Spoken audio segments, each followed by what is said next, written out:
Thank you very much, and thank you for including me.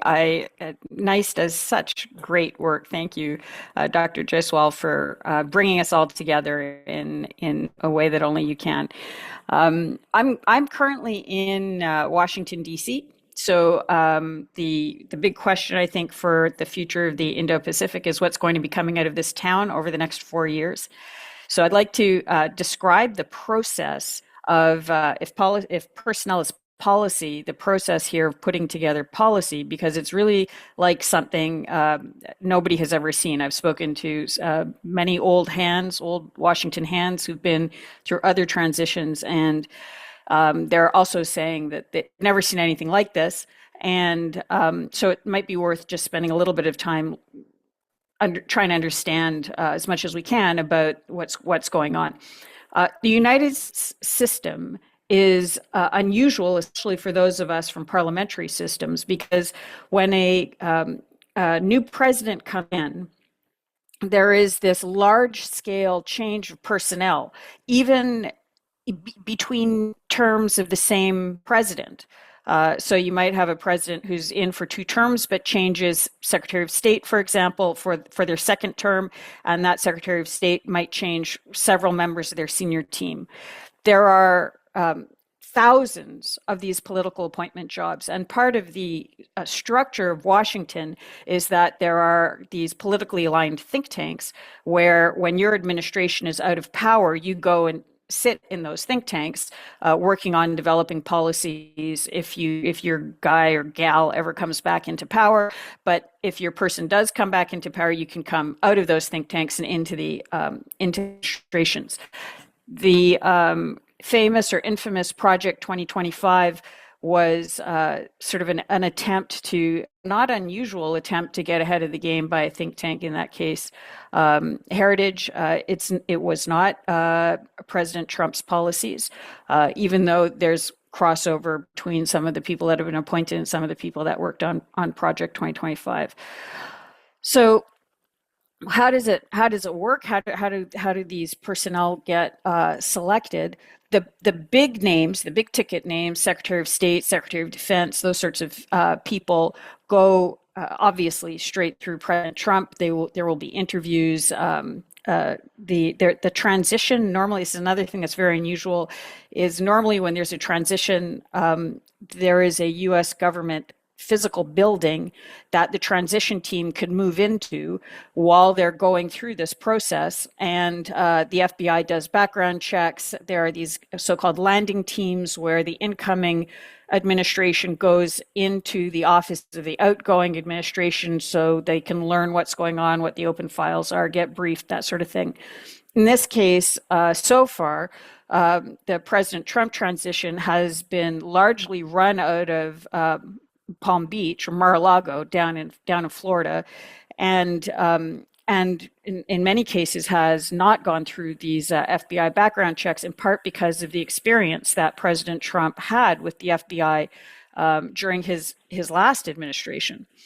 So there's very poor trust, and the messages coming out of the transition is sort of they're waiting to get more control over their own over the FBI itself before they use the FBI to do background checks, because in the framework where if you think the FBI is hostile to you, having them do background checks is giving them the power to coerce or blackmail your potential candidates. I'm telling you, it's a very unusual situation going on here. So people, how do people get potentially selected? All across town, I've been at several Christmas parties recently. People want to get on the lists that go to different parts of the transition team or to influential people or to relatives or whomever. That then gets, those lists then get theoretically, at least for the lower level jobs, collated, and if a name appears on multiple lists, then sometimes that might increase their chances of getting pushed up higher. But what goes along with the name is what job they want. And the jobs are listed in what's called the Plum Book. This is a US government publication that you can see for free online, which lists about 1,000 government jobs that can be political appointees. And these can range from Secretary of State to sort of the Historical Preservation Society Oversight Group. So what happens is people will try to get their name on those lists with their preferred Plum List jobs next to them. And then in theory, it goes through somewhere to the transition, and then those jobs get filled out. Now, what's happening to a large degree, which is new, is there are actually two Republican administrations now, or two Republican groupings. There's a traditional Republican Party, and then there's this MAGA Republican Party. They're very different. The Trumplican Republicans are very different than traditional Republicans. Sorry, close. Sorry, thank you. I'm in a sort of busy office. I'm just asking for the door to be closed. The Trumplicans are a different creature, and there is a civil war within the Republican Party over a lot of these positions, and including in the administrations. It's sort of deeper down in the bureaucracy. So for the point of view, and this all goes back to answering this question of what the United States is going to be emerging on the Indo-Pacific front.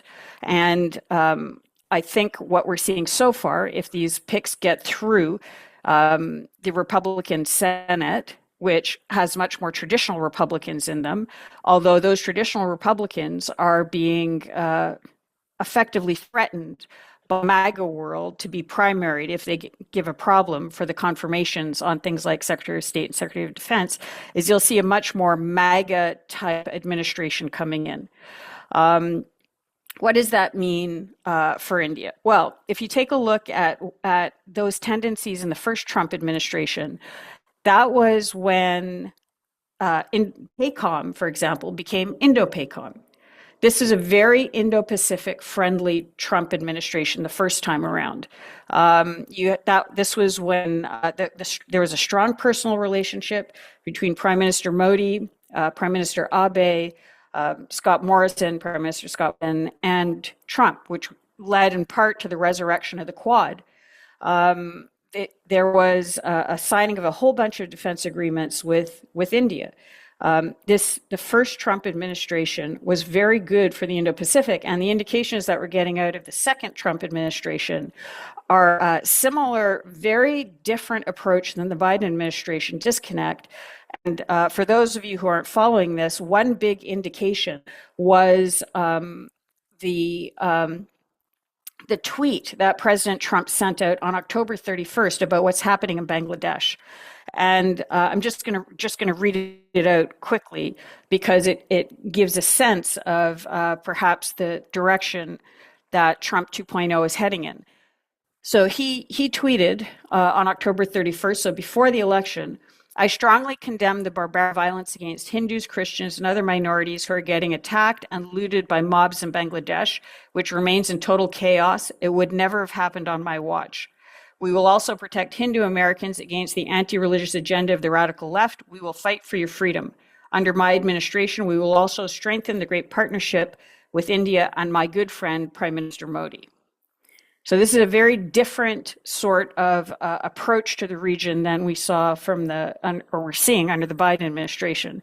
And I think there was a lot of concern within the region, especially within India, when the State Department was perhaps not as heavily invested in a strong with India as Department of Defense is, for example.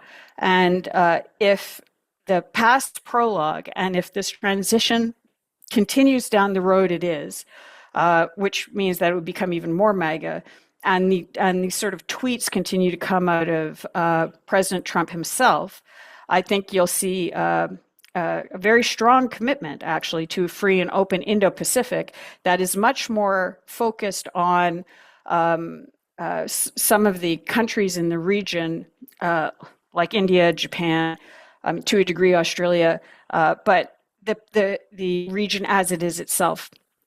Now, I would just like to, just because Her Excellency spoke about the Pacific Islands, and everybody on here knows I can't resist talking about the Pacific Islands. I'm just going to end off very quickly with a note of concern. Um, uh, my concern is that some of the policies that Australia is promoting or pushing forward with in the region are potentially very dangerous.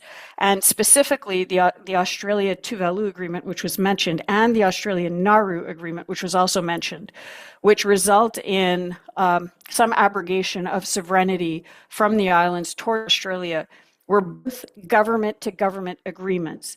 Now, there is often invoking of the U.S. compact relationship with Palau, Marshall Islands, Federated States of Micronesia, and saying this is similar. This is not similar. The relationship between the U.S. and those three countries was decided by plebiscite.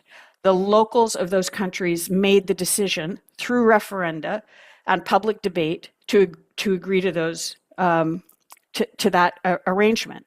In the case of Australia Nauru and Australia Tuvalu, those were government to government. Those were not discussed and decided by plebiscite by the population. And that is a terrible precedent to set, because what then stops, for example, China from having a similar government to government relationship set up in the region with other Pacific Island countries. Australia would be very hard pressed to take the moral high ground on that, because they've similarly just done that sort of an agreement. So I think also, going back to the Trump administration coming in, some of the people who may be going in know the region very well, and possibly won't see that as a force for stability in the way that Canberra may think it's being reflected. So all that to say, very unusual time here in DC. Pieces are moving very quickly, but if Trump 1.0 had anything to say about the Indo-Pacific, and it did, I suspect that will be continuing on steroids during Trump 2.0. Thank you very much.